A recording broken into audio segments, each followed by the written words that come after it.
আল্লাহ নবী বলেন, প্রথম আকাশের চাইতে দ্বিতীয় আকাশ বড়, দ্বিতীয় আকাশের চাইতে তৃতীয় আকাশ বড়, চতুর্থ আকাশ আরো বড়, এমনি করে একটা আরেকটার চাইতে অনেক অনেক গুণ বড়।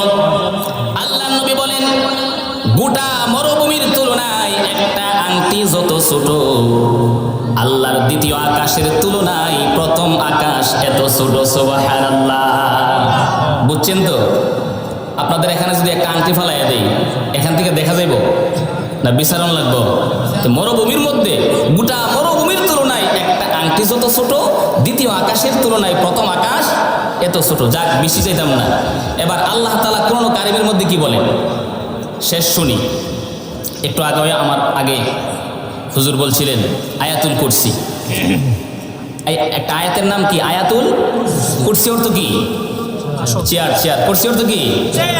আমরা যেমন চেয়ারে বসি, আল্লাহর একটা চেয়ার আছে, তবে আল্লাহ ওই জায়গায় বৈশা থাকে না। যদি মনে করেন বৈশা থাকে, চেয়ার সরালে কি আল্লাহ ফিরে যাবো গা? কি বলেন?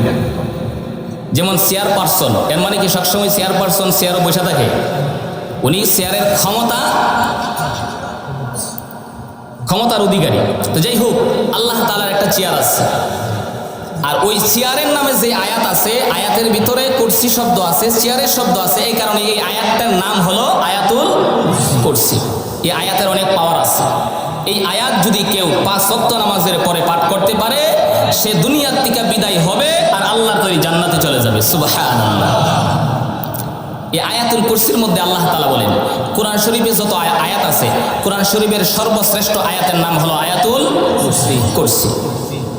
এই আয়াতকে মহব্বত করবেন, এই আয়াতকে তালাওয়াত করবেন, এই আয়াত পাঠ করবেন, প্রত্যেক দিন পাঠ করবেন, নামাজের পরে পাঠ করবেন, নামাজের আগে পাঠ করবেন, ঘুমাইবার সময় পাঠ করবেন। কোনো জিন আপনার কাছেও আসবে না, আপনাকে দেখলে আপনাকে বাবা ডাকবে। কোরআনের অ্যাকশন আছে না নাই?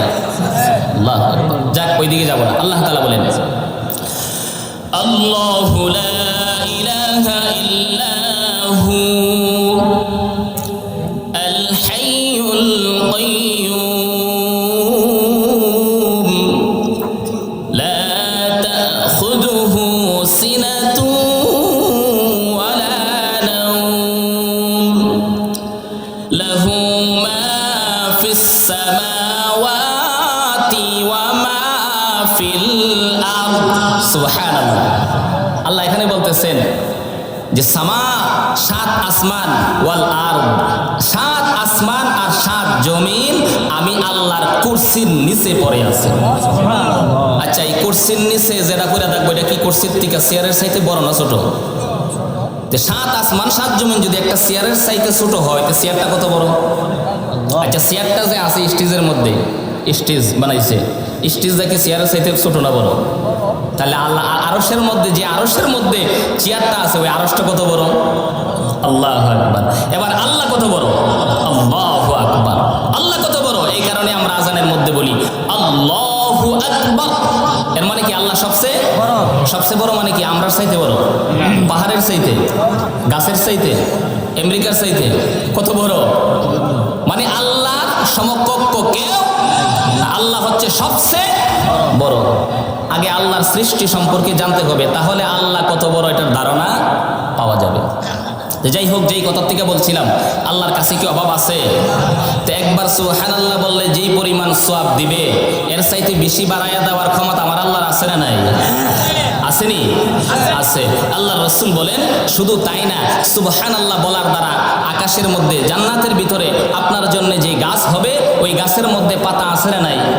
আপনাদের বাড়িতে যাদের কড়ই গাছ আছে, কড়ই গাছের পাতা কি কোনোদিন গয়না শেষ করতে পারছেন বা গণছেন?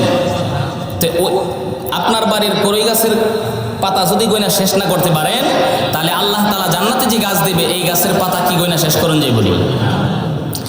আল্লাহ নবী বলেন, ওই গাছের মধ্যে একটা দুইটা পাতা না, লক্ষ কোটি কোটি পাতা থাকবে। প্রত্যেকটা পাতার মধ্যে একজন করে ফেরেশতা নিযুক্ত করা হবে, আর ওই সমস্ত ফেরেশতারা কিয়ামত পর্যন্ত সুবহানাল্লাহ সুবহানাল্লাহ সুবহানাল্লাহর তাসবিহ করতে থাকবে। হাসরের ময়দানে ওই সমস্ত ফেরেশতাদের সুবহানাল্লাহ বলার সওয়াব আপনার আমলনামার মধ্যে উঠে যাবে। সুবহানাল্লাহ বললে লাভ আছে না নাই? তো এই সমস্ত একটা মজমার মধ্যে বসার কারণে এটা জানতে পারছেন, কথা ঠিক না বেঠিক? আরও কিছু কথা বলবো, বাঙ্গাসোরা কিছু কথা বলবো, যদি মনে রাখতে পারেন উপকার হবে কি হবে না? রাসূলের কিছু সুন্নাত, রাসূলের কিছু সুন্নাত মানলে, রাসূলকে মানলে উপকার আছে না নাই? আছে। অনেক সময় আমরা দুর্বলকে দুর্বল ভাবি, অনেক সময় দুর্বল ও সবল, কথা ঠিক না বেঠিক? যেমন ধরেন আপনারা যারা আছেন প্রত্যেকের দুইটা হাত আছে, হাত আসেনি? ডান হাতে শক্তি বেশি না বাম হাতে শক্তি বেশি? কোন হাতে? ডান হাতে। আচ্ছা, বাম হাতে শক্তি কম কেন? কোনোদিন কি জানার চেষ্টা করছেন? আল্লাহ তো দুনো হাতে দিছে, এক হাতে শক্তি বেশি দিলে কেন আরেক হাতে শক্তি? চিন্তা করছেন কোনোদিন? আমরা তো খালি হুজুরে গিয়ে প্রশ্ন করি কত জাতের, যেই প্রশ্ন আসলে আমল করবার লাগি না। এখন বর্তমানে মানুষ প্রশ্ন করে আমল করবার লাগি না, জানি না আরেকজনের সাথে তর্ক করতো, তর্কে জিতত, কথা ঠিক না ঠিক? জানার উদ্দেশ্যই ভালো না। মাহফিল হয়েছে, মাহফিল দিলেও মাহফিলের উদ্দেশ্য ঠিক থাকে না, মাহফিলের লুক হয়েছে না, মাহফিলে কি হয়েছে না? তাহলে মাহফিল লুক দিয়ে কি করবেন? মাহফিলের উদ্দেশ্য কি? একজন মানুষ হোক, তার সামনে যদি হুজুর কথা বলে, একজন মানুষও যদি আগামীকাল থেকে একটা জিনিস পরিবর্তন হয়, তার জীবনের জিন্দিগির একটা আমল পরিবর্তন হয়, তাহলে মাহফিল সার্থক, কথা ঠিক না বেঠিক? আল্লাহ রাসূল কি একজনের সামনে বয়ান করছেন না? হুজুর রাসে জিজ্ঞাসা করেন, একজনের সামনেও রাসূল হাদিস বলছেন, এই সাহাবী তুমি এই কাজ করবা না, এই সাহাবী তুমি এই কাজ বেশি বেশি করবা। সুবহানাল্লাহ। কোন কথা বলতেছিলাম? বাম হাতে শক্তি বেশি কম কেন? চিন্তা করছেন?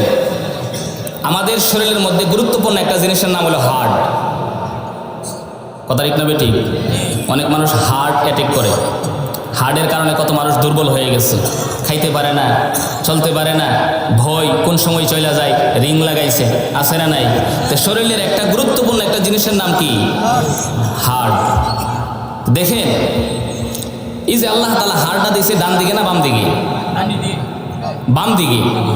আল্লাহ ডান দিকে হাত, ডান হাতে শক্তি বেশি দিছে এই কারণে যে ডান হাত দিয়ে আপনি বেশি কাজ করেন, ডান দিকে হার্ট নাই, হার্টের মধ্যে সুট পড়ার কোনো সমস্যা নাই। ডান দিকে যদি সুট পড়ে বুকের মধ্যে তাহলে কোনো কি নাই, সমস্যা নাই। এই কারণে আল্লাহ তাআলা বাম হাতে শক্তি কম দিয়া আল্লাহ তাআলা এই হার্টে যাতে কোনো সমস্যা না হয়, এই কারণে আল্লাহ তাআলা বাম হাতে শক্তি কমাইয়া দিয়ে রাখছে। সুবহানাল্লাহ। এবার আল্লাহর রাসূল আরেকটা সুন্নতের কথা বলছেন, এই যে বাড়িতে গিয়ে ঘুমাইবেন, আজকে ওয়াজ শোনার পরে, ওয়াজ তো অনেক শুনবেন, কিছু কিছু কথা মনে রাখার দরকার আছে না নাই? এই কারণে এই কথাটা বললাম, আজকের থেকে এই সুন্নতটা পালন করবেন, হার্ট অ্যাটাক করে জিন্দেগিতে মারা যাবেন না। বর্তমানে এই রোগটা কম না বেশি? কি কারণে? ডাক্তার বলে এই কাউ সেই কাউ, এটা আসলে না, আমি বলবো রাসূলের সুন্নত ছেড়ে দেওয়ার কারণে, কথা ঠিক না বেঠিক? আল্লাহর নবী বলছেন ডান কাত হয়ে ঘুমানো। কোন কাত হয়ে ঘুমাইবেন? ডান কাত হইলে আপনার বডির চাপ ডান দিকে পড়ে না বাম দিকে পড়ে? তাহলে উপরে যে আল্লাহ হার্ট দিছে, এই হার্টটা উপরে থাকে, উপরে থাকলে তো এটার উপর আর বডির চাপ পড়ে না, এই কারণে এটা কি থাকে? হার্ট সতেজ থাকে, ভালো থাকে, এটার উপর চাপ পড়ে না। আপনি ঘুমের ঘরে রাসূলের এই সুন্নতটা মেনে চললে জিন্দেগিতেও ঘুমের ঘরে হার্ট অ্যাটাক করে মারা যাবে, কথা ঠিক না ঠিক? যাই হোক, এই কথাটা যেমন আমাদের উপকারী, অনেক মানুষ আছে ডাক্তারি কথা কইলে মনোযোগ দিয়া শুনে, শরীরের উপকার হবে এই সমস্ত কথা বললে মনোযোগ দিয়া শুনে, কিন্তু রুহের, আত্মার, আমাদের মানুষ কাকে বলা হয়? একটা হলো দেহ আর একটা হলো রুহু, কথা ঠিক না ঠিক? এই দুইটা জিনিস একত্রে না থাকলে তাকে কি বলে না? মানুষ বলে না। এই কথাগুলি বলার উদ্দেশ্য হইল, আমরা এই ডাক্তারের কথা যত গুরুত্ব দেই, হুজুরদের কথা, কোরআনের কথা, হাদিসের কথা এত গুরুত্ব দিয়ে শুনি না, কথা ঠিক না ঠিক? হুজুর যদি বলে ঘুষ খাওয়া হারাম, সুদ খাওয়া হারাম, তো হুজুরের বিরুদ্ধে লাগিয়ে যায়। আচ্ছা বলুন তো, সুদ খাওয়ার যে আয়াতটা আছে এটা হুজুররা বানাইছে? কি বলে না? এটা কোরআনও আছে, এটা কইছে কেডা? তা আপনি হুজুরের বিরুদ্ধে কেন? হুজুরে তো কোরআন একটা কইছে, আপনি পারলে কোরআনের বিরুদ্ধে স্লোগান দেন, কি বলেন, দিতে পারবেন? তো যাই হোক, এই কারণে এই কথাগুলি এই কারণে বললাম, আমরা যতগুলি কথা শুনবো কম শুনি আর বেশি শুনি, প্রত্যেকটা কথা শুনবো আমলের নিয়তে। যদি আমলের নিয়তে শুনেন, কোনো কারণে আমল নাও করতে পারেন, রাসূল হাদিসের মধ্যে বলছেন এই নিয়ত যদি সহি থাকে, শোনার সাথে সাথে, জানার সাথে সাথে, শিখবার সাথে সাথে আপনার আমল নামার ভিতরে নেক উঠতে থাকবে। সুবহানাল্লাহ। আরেক হাদিসের মধ্যে আছে, কেউ যদি একটা এলমেদিন শিক্ষার মজলিসে, এটা তো একটা এলমেদিনই, দিনী কথাবার্তা, ধর্মীয় কথাবার্তা আমরা শিখি বুঝি, কি বলেন, ধর্মীয় জ্ঞান চর্চা হয়, তো এমন মজমার মধ্যে থেকে যারা মজমাতে বসে এবং কিছু মাসলা মাসাইল সুন্নত নফল এগুলি শিখে, তাহলে 60-70 বছর রোজা আর নফল নামাজ কইরা যেই সমস্ত যতগুলি সওয়াব পাওয়া যাবে, এর চাইতে বেশি সওয়াব আল্লাহ তাআলা এই ওয়াজ মাহফিলে বৈশা একটা মাসআলা শিখলে, একটা সুন্নাহ শিখলে এর চাইতে বেশি সওয়াব আপনার আমল নামার মধ্যে দিয়ে দিবেন। সুবহানাল্লাহ। এই কারণে মনোযোগ দিয়ে শুনবো। আমি আপনাদের সামনে কোরআন কারীম থেকে সূরাতুল আহজাবের 35 নং আয়াতে কারিমা তেলাওয়াত করছি। এই আয়াতের মধ্যে আল্লাহ তাআলা 10টা গুণের কথা বলছেন। কোনো মুমিন মুসলমান নর এবং নারী, পুরুষ এবং মহিলা, তাদের মধ্যে যদি যেই কোনো মানুষের মধ্যে যদি এই 10টা গুণ পাওয়া যায়, আল্লাহ তাআলা তাদেরকে মাফ করে দিবেন। সুবহানাল্লাহ। আসতে কইছে এটার কারণটা কি জানেন? হুজুররা যখন বলে আপনাকে মাফ করে দিবে আল্লাহ, তো আল্লাহ মাফ করে দেবে, এটা একটা বেশি বিষয় না, এটা কি না গুরুত্বপূর্ণ বিষয় না, এটা কি না গুরুত্বপূর্ণ বিষয় না। আল্লাহ নবী বলেন, মানুষ আল্লাহ তাআলার কাছে যা চায়, আমরা তো চাই আমার সন্তান বিদেশে গিয়া 5 লক্ষ টাকা মাসে কামাই করুক, তাহলে আমি মনে মনে খুশি। আর বাজারে গিয়া বিয়ার সাথে বলি আমি সাকসেস, আমার আর কোনো চিন্তা নাই। আমার এতদিন টেনশন ছিল এই ছেলেটাকে নিয়ে, আলহামদুলিল্লাহ আল্লাহ কাজে লাগাইয়া দিছে। কি লাগাই দিছে? অনেক খুশি। আল্লাহর কাছে চাইছিলাম, আল্লাহ কবুল করছে। কি চাইছিলেন?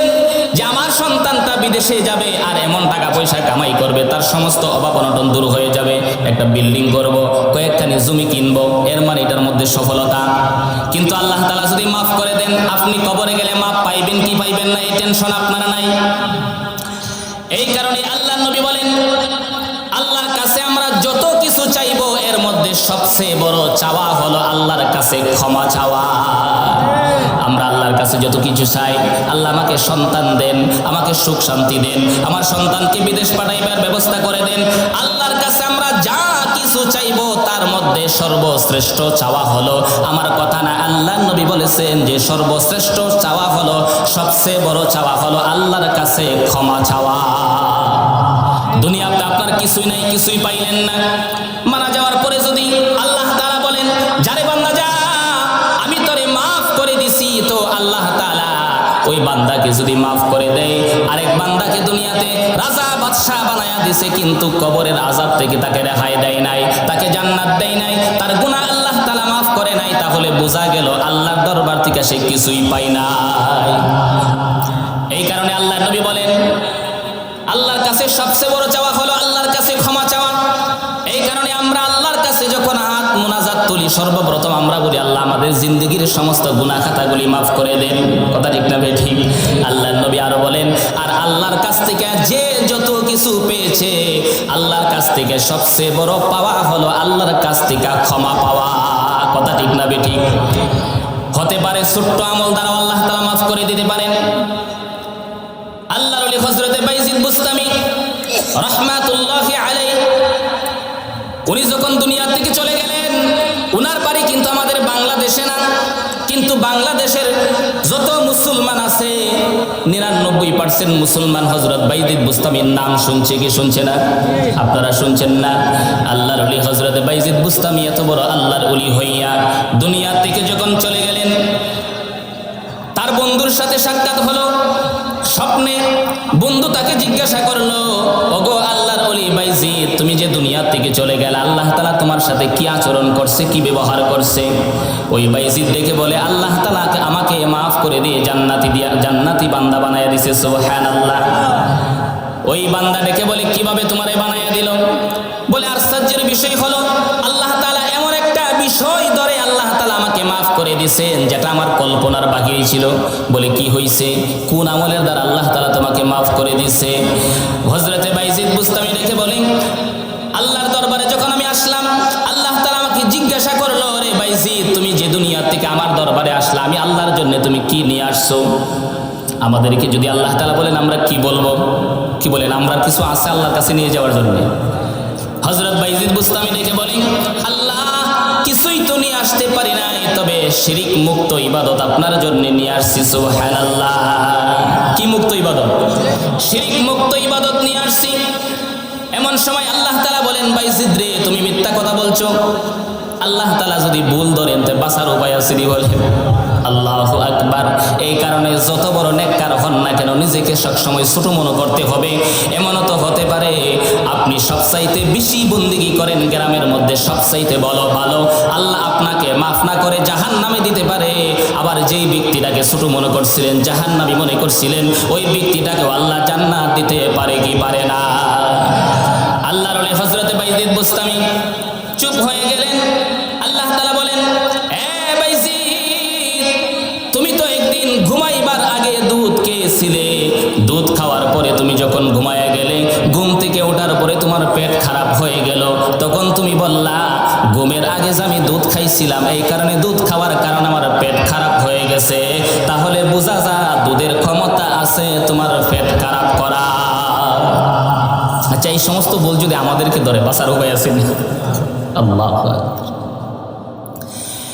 এমন সময় আল্লাহ তাআলা বলেন, বাইজিদ চিন্তার কোনো কারণ নাই, তোমার একটা আমল আমার কাছে এত পছন্দ হয়েছে, আজকে আমি ইহাকে জুরিয়া করিয়া তোমার জিন্দেগীর সমস্ত নেক আমল কবুল করিয়া তোমাকে জান্নাত দিয়ে দিব। আল্লাহ কি আমল দিয়া? আল্লাহ তাআলা তখন ডেকে বললেন, এরে বাইজিদ তুমি ঘুমের ঘরে ঘুমাইতেছিলে শীতের দিনে, কনকনে শীতের দিনে, হঠাৎ তোমার ঘুম ভেঙে গেছে মধ্যরাতে, ঘুম থেকে ওইটা দেখো একটা বিড়ালের ছানা তরতর করে শীতে কাঁপতেছে, তোমার মায়া লাগছে, তোমার দয়া লাগছে, এই কারণে তুমি বিড়ালের ছানাটাকে মহাব্বত করে তুমি তোমার কম্বলের নিচে নিয়ে রাখছিলা, তারে আদর করছিলা। এটা আমি আল্লাহর কাছে এত ভালো লেগেছে, এটার বিনিময়ে এটাকে জুরিয়া করিয়া আমি আল্লাহ তোমার জিন্দেগীর গুনাহ মাফ করে আমলগুলি কবুল করে নিলাম। এই কারণে আমল ছোট হইলেও বাদ দিতে নাই। যাই হোক, যে কথা বলতেছিলাম, এই আয়াতের মধ্যে কয়টা গুণের কথা আল্লাহ তাআলা বলছেন? 10টা গুণের কথা। তো সবগুলি গুণ তো বলতে পারবো না। আজকে তো আমরা মুসলমান, কিন্তু আসলে একটা মুসলমানের মধ্যে যেই সমস্ত গুণাগুণ থাকার দরকার, এই সমস্ত গুণাগুণ কি আমাদের কাছে আছে? কি বলেন, আমাদের মধ্যে আছে? আহা, আচ্ছা বলুন তো, মিথ্যা কথার স্বভাব আমাদের মুসলমানদের মধ্যে আছে না নাই? কি পরিমাণ আছে? ব্যবসা করতে গেলে আল্লাহর কসম, মিথ্যা কথা তো বলতেছে, আবার খুদার কসম খায়, আল্লাহর কসম খায় বলতেছে। কথা ঠিক না বেটি? তাহলে এই ক্ষমা পাওয়ার জন্যে 10টা গুণ যদি তাকে কারো, তাহলে আল্লাহ তাআলা প্রথম নাম্বারে তাকে মাফ করে দিবে, দ্বিতীয় নাম্বারে মহা পুরস্কারে তাকে পুরস্কৃত করবেন। সুবহানাল্লাহ। এর মধ্যে সর্বপ্রথম গুণ হলো ইন্নাল মুসলিমিনা ওয়াল মুসলিমাত। প্রথম নাম্বারে মুসলমান হতে হবে। প্রথম নাম্বারে কি হতে হবে?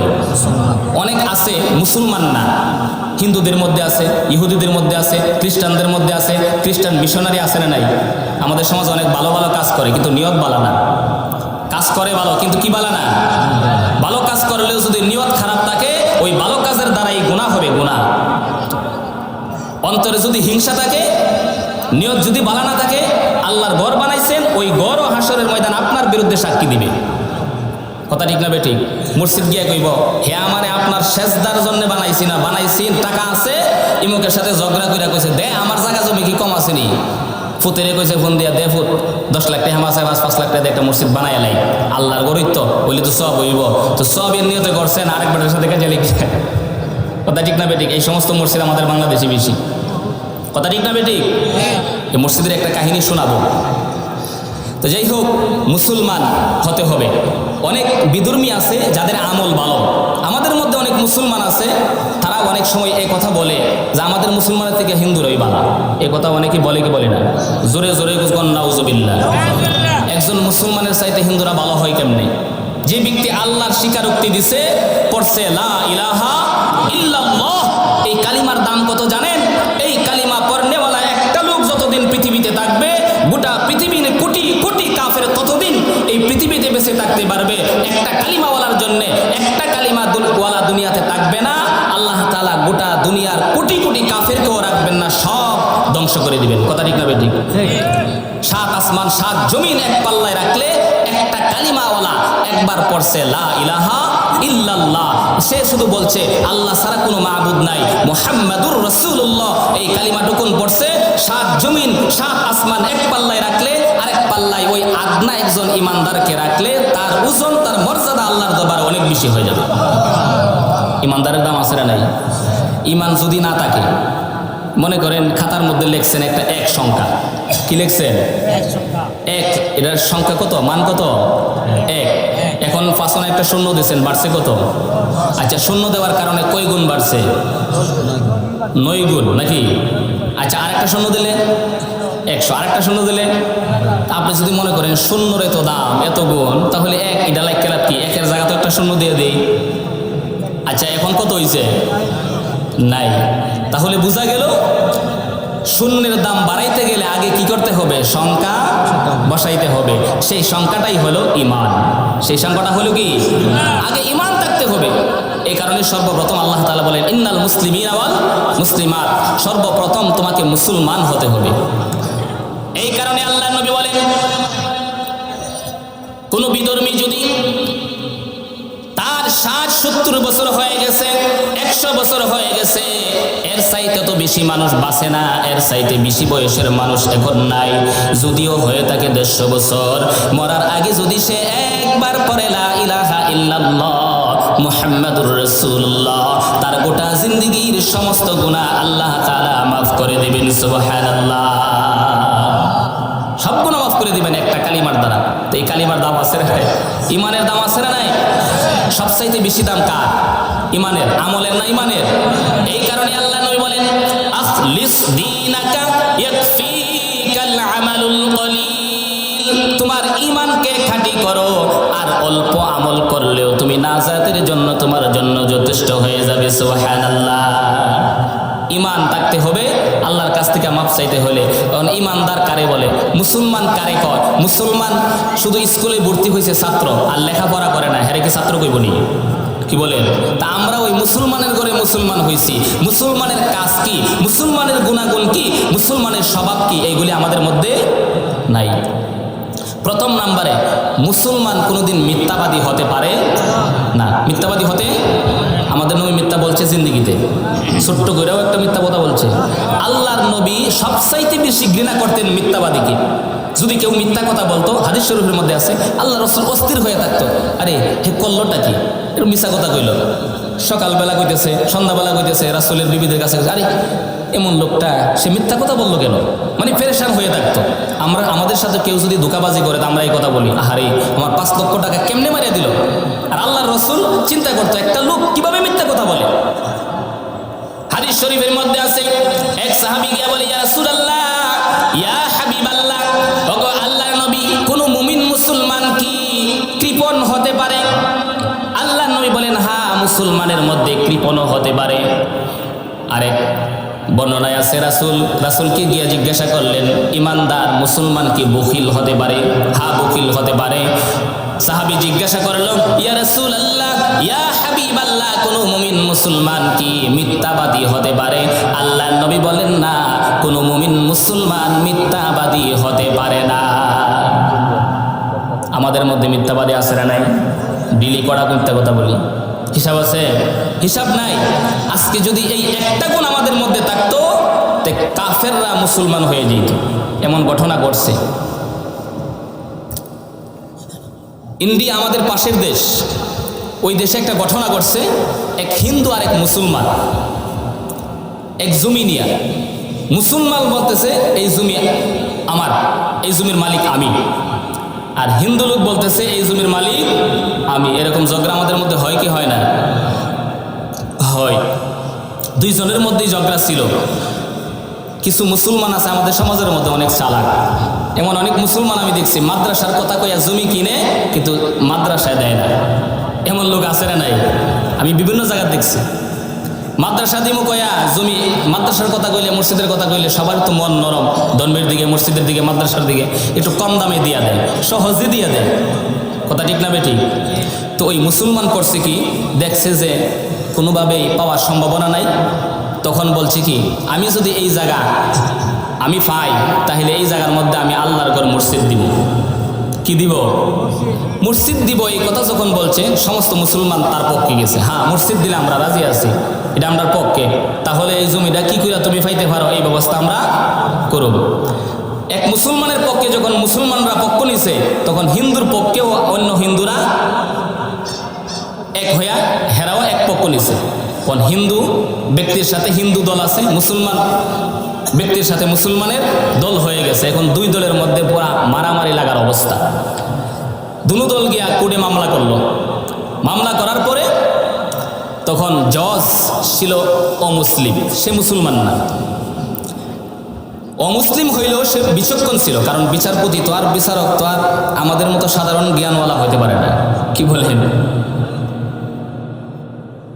তখন জজ সাহেব বললেন, বিষয় বড় জটিল, যদি একটু এদিক সেদিক হয় অসতর্কতার কারণে সমস্যা বেশি হইতে পারে, বড় হইতে পারে, তাহলে কি করা যায়? তখন জজ সাহেব বললেন, এক কাজ করুন, আপনারা বলুন এটা কিভাবে সমাধান করা যায়। তখন হিন্দুদের পক্ষে কিছু হিন্দুদের লিডার বলতেছে যে আমাদের একজন সাক্ষী আছে মুসলমান। কেডা বলতেছে?